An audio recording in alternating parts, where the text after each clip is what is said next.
Komisi 1 DPR RI dan Panglima TNI bantah isu darurat militer.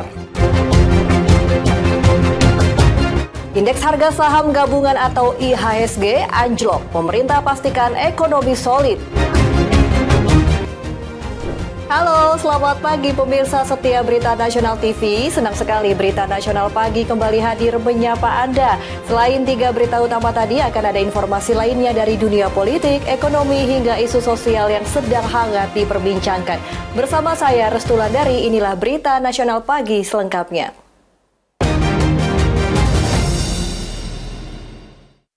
Kita langsung saja ke berita utama pemirsa. Ketua Komisi 1 DPR RI Utut Adianto merespon isu penerapan darurat militer imbas kerusuhan pada demonstrasi yang berlangsung di sejumlah daerah pekan lalu. Utut menegaskan isu penerapan darurat militer tersebut tidak benar. Hal tersebut disampaikan Utut usai hadiri rapat kerja bersama Wakil Menteri Pertahanan Marsikal Doni dan Wakil Panglima TNI Jenderal Tandio Budi Revita saat ditemui di Kompleks Parlemen Senayan, Jakarta, Senin siang. Tidak hanya Ketua Komisi 1 DPR RI Utut Adianto yang menyatakan penerapan darurat militer tidak benar. Hal serupa juga disampaikan oleh Wakil Panglima TNI Jenderal Tandio Budi Revita. Ia menegaskan TNI tidak memiliki niat maupun rencana untuk mengambil alih keadaan. Jenderal TNI Tandio menekankan bahwa seluruh prajurit TNI tetap berada dalam koridor konstitusi dan solid bersama Polri serta Kementerian Pertahanan. Ia menjelaskan keterlibatan TNI dalam penanganan situasi hanya dilakukan atas dasar regulasi dan permintaan resmi dari institusi lain. Yang jelas tadi Komisi 1 kita semua sepakat bahwa kita harus jaga betul persatuan dan kesatuan.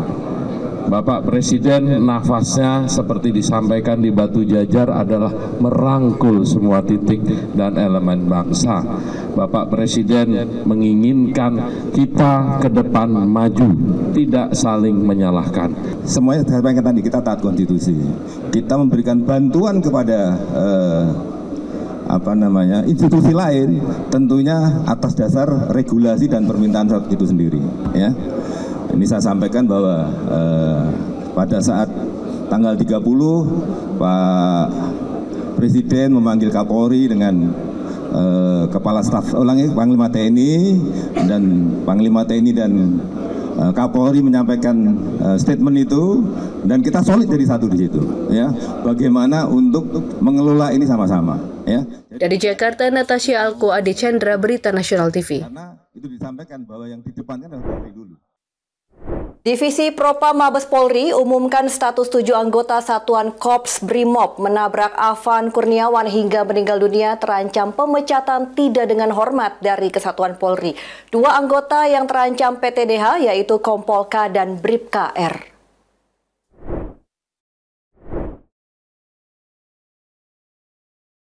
Sebagai bentuk transparansi penangkapan tewasnya Afan Kurniawan yang terlindas mobil rantis Satuan Korps Brimob saat pembubaran demo anarkis, Divisi Propam Mabes Polri umumkan status ke-7 anggota Satuan Korps Brimob. 7 terduga pelanggar, 2 diantaranya terancam pemecatan tidak dengan hormat atau terbukti melakukan pelanggaran berat. Bribka R, Basat Brimob Polda sebagai sopir rantis dan Kompol K sebagai Dayon Resimen 4.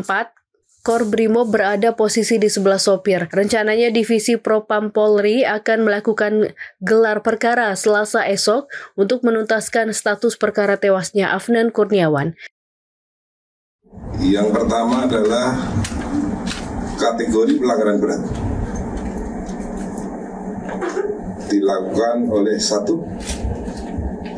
Kompol K, jabatan adalah Dayon Resimen 4 Kor Brimob Polri, duduk di depan sebelah kiri driver. Yang kedua, Bribka R, jabatan Basat Brimob Polda Metro Jaya, selaku driver rantis PJJ Nopol 17713-7 Romawi. Dari Jakarta, Theo Fandi, Berita Nasional TV. KKP sedang. Kode etik profesi Polri sedang.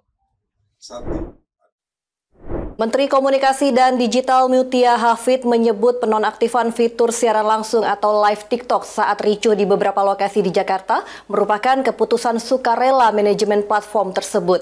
Hal ini disampaikan usai menghadiri sidang kabinet Minggu malam. Ya, Bu Mutia terkait dengan kemarin.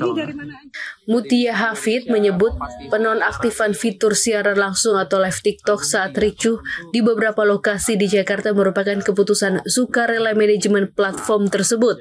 Usai menghadiri sidang kabinet Minggu malam, Menkom Digi Mutia Hafid menjawab pertanyaan tentang keputusan TikTok menonaktifkan fitur live.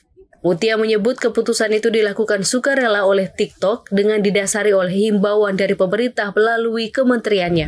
Tadi TikTok bahwa mereka melakukan secara sukarela untuk penutupan fitur live, dan kami justru berharap bahwa ini berlangsung tidak lama. Jadi kalau kondisi berangsur baik, mudah-mudahan kita bisa kembali lagi fitur live TikTok, dan pada saat ini negara juga kita memahami bahwa ada UMKM yang terdampak untuk berjualan secara live, tapi mudah-mudahan tetap bisa melakukan e-commerce meskipun tanpa live.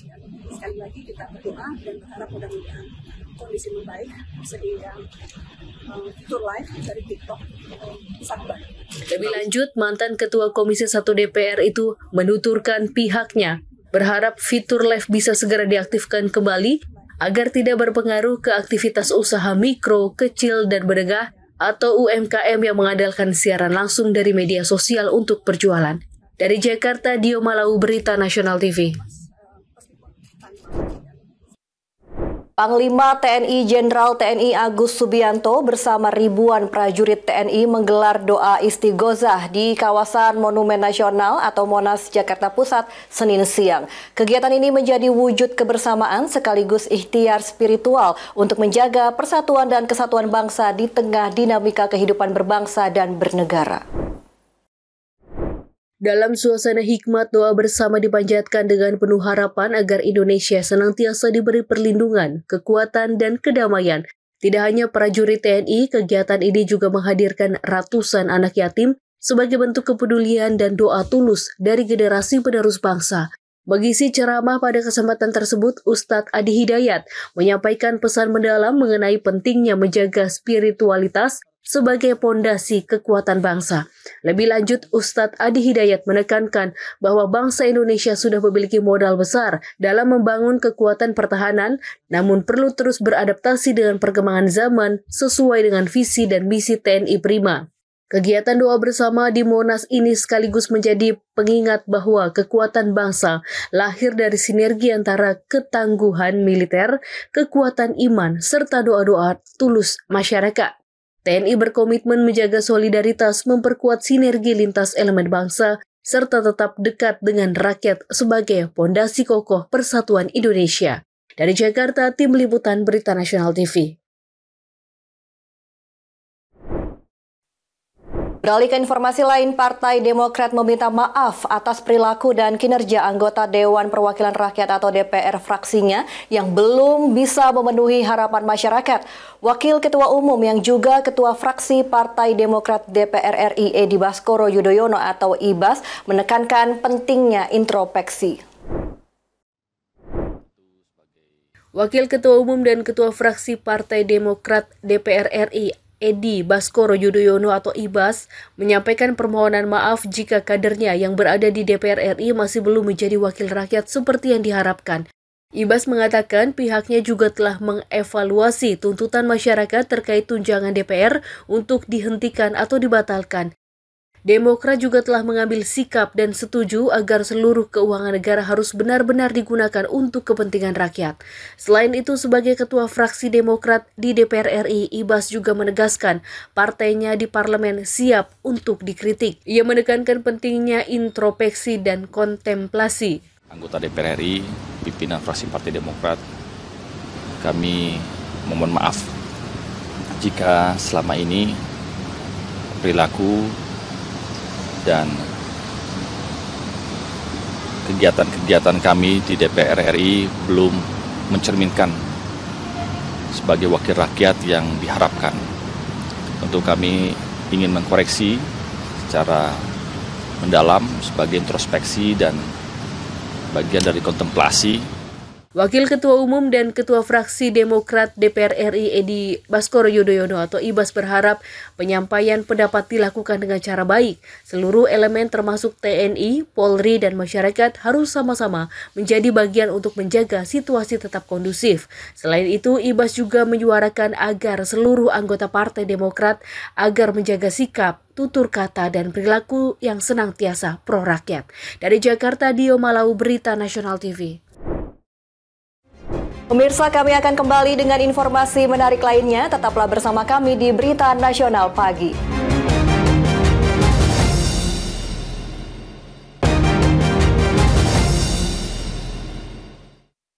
Anda kembali bersama kami di Berita Nasional Pagi. Pemirsa, pemerintah menjamin fondasi ekonomi Indonesia tetap kuat di tengah gejolak sosial politik. Menko Perekonomian Airlangga Hartarto menegaskan pasar modal Indonesia tetap solid meski indeks harga saham gabungan atau IHSG sempat terkoreksi usai demonstrasi besar akhir pekan lalu. Wartawan sekalian. Menteri Koordinator Bidang Perekonomian Airlangga Hartarto memastikan perekonomian Indonesia berada di jalur positif meski di tengah gempuran dinamika sosial politik dan sorotan publik. Airlangga menegaskan fundamental ekonomi Indonesia masih kuat. Kinerja ekonomi kuartal 2 2025 tumbuh 5,12% secara tahunan. Indeks manufaktur atau PMI kembali berada di zona ekspansi sebesar 51,5, inflasi terjaga di level 2,37%. Serta nilai tukar rupiah relatif stabil berkisar Rp16.490 per dolar Amerika Serikat. Investasi menunjukkan tren positif. Pemerintah menargetkan investasi semester 2 2025 bisa mencapai di atas Rp900 triliun dengan realisasi belanja negara kuartal 3 2025 diproyeksikan sekitar Rp694 triliun. Impor barang modal tumbuh 32,5% pada kuartal 2 2025 sejalan peningkatan belanja modal pemerintah. Airlangga juga menyatakan kondisi pasar modal saat ini masih ditopang fundamental yang solid.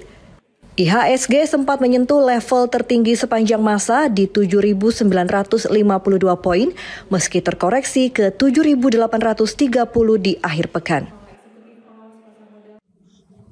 Kita ingin menyampaikan hal-hal yang terkait dengan kondisi perekonomian dan bursa secara nasional. Dari segi fundamental ini menjadi penting karena tentu kita paham bahwa pasar modal ada dua hal penting selain fundamental maupun sentimental, namun ingin ditegaskan bahwa secara fundamental Indonesia mempunyai ketahanan yang solid.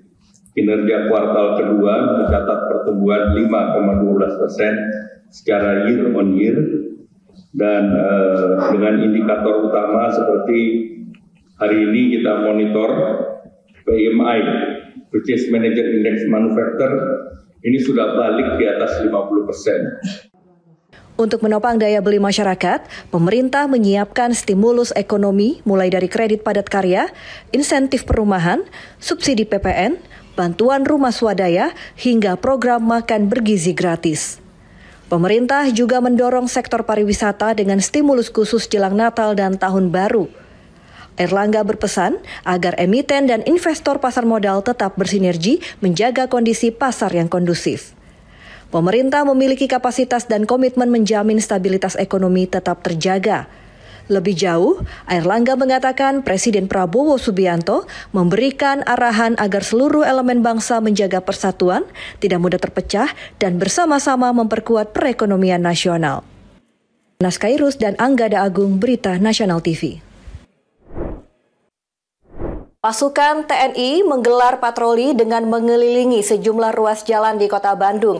Patroli tersebut digelar guna menjaga situasi aman dan kondusif pasca demo berujung ricuh pada Jumat hingga Minggu dini hari.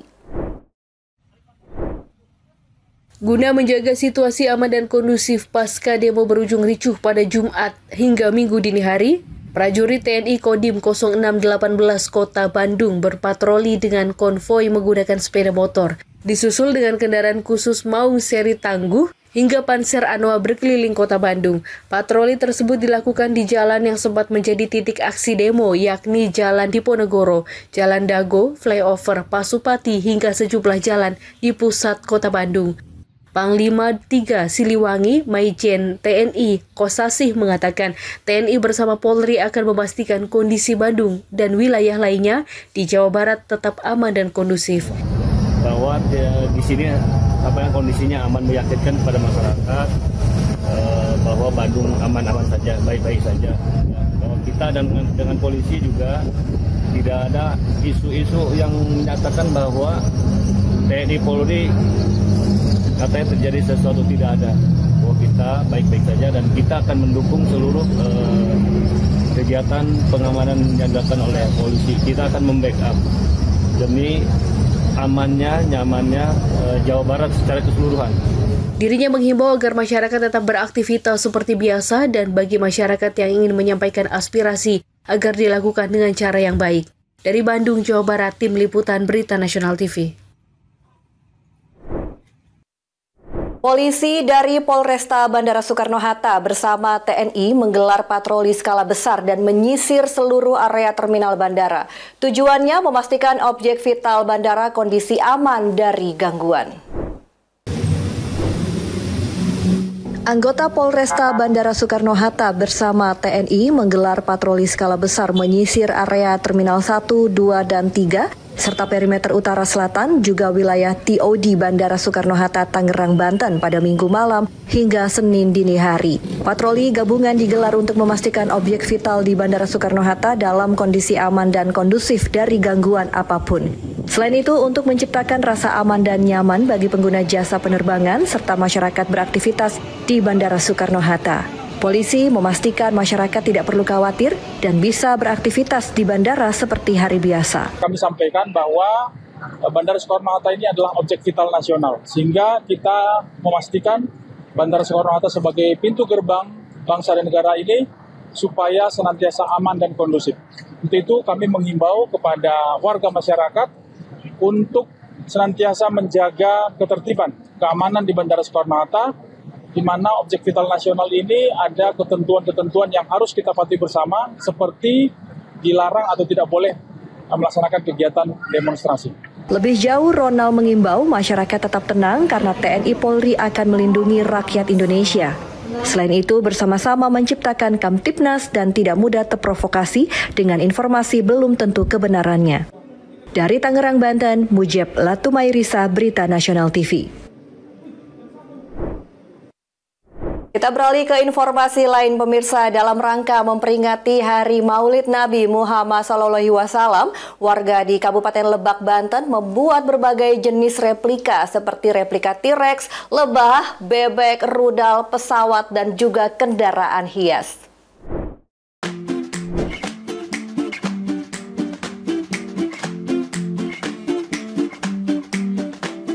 Seperti inilah proses pembuatan replika hewan raksasa yang berada di Kampung Sidang Sono, Desa Sidang Sari, Kecamatan Warunggenung, Lebak, Banten. Sejumlah warga tampak antusias dalam membuat berbagai jenis replika dalam rangka memperingati Hari Maulid Nabi Muhammad SAW. Dengan menggunakan bahan dasar bambu dan dilapisi koran hingga karung goni, replika T-Rex sepanjang 14 meter tersebut mulai berbentuk dan menyerupai aslinya. Menurut salah seorang warga, Iswandi mengatakan pembuatan replika dikerjakan selama 1 bulan. Hal ini karena pengerjaan dilakukan pada malam hari atau saat hari libur. Setiap tahun konsepnya berbeda, dan tahun ini warga membuat T-Rex sesuai permintaan masyarakat. Jarak dulu dari Kabupaten sampai Warunggenung. Yang ini banyak ya, T-Rex, ada rudal, ada tawon, ada gajah. Mobil-mobilan banyak juga, ada bajai, ada mobil gitu. Banyak sekali sih, banyak yang bikin. Gimana untuk antusias masyarakat? Alhamdulillah sangat antusias. Sangat antusias sekali. Makanya tiap tahun itu pasti ramai lah gitu, pasti bikin semua. Kegiatan pembuatan replika ini rutin dilakukan setiap tahun oleh warga saat memperingati Maulid Nabi Muhammad SAW. Dan tahun ini ada sekitar 10 replika serta 5 unit kendaraan hias yang dibuat warga dengan modal dari hasil swadaya masyarakat. Kalau harapan saya semuanya insya Allah ingin berjalan sebagai mestinya karena ini berkaitan dengan ukhuwah Islamiyah. Bagaimanapun juga kita hanya bisa untuk mensupport keinginan warga dan mengapresiasi semuanya berkat kerjasama warga dengan lingkungan Masjid Al-Muhajirin. Antusias warga dalam membuat berbagai replika untuk memeriahkan Maulid Nabi menjadi tradisi yang terus dilaksanakan turun-temurun di Kabupaten Lebak. Melalui kegiatan ini, warga berharap dapat terus mempererat kebersamaan dan menjaga nilai-nilai keagamaan. Dari Lebak, Banten, Firman Arif, Berita Nasional TV.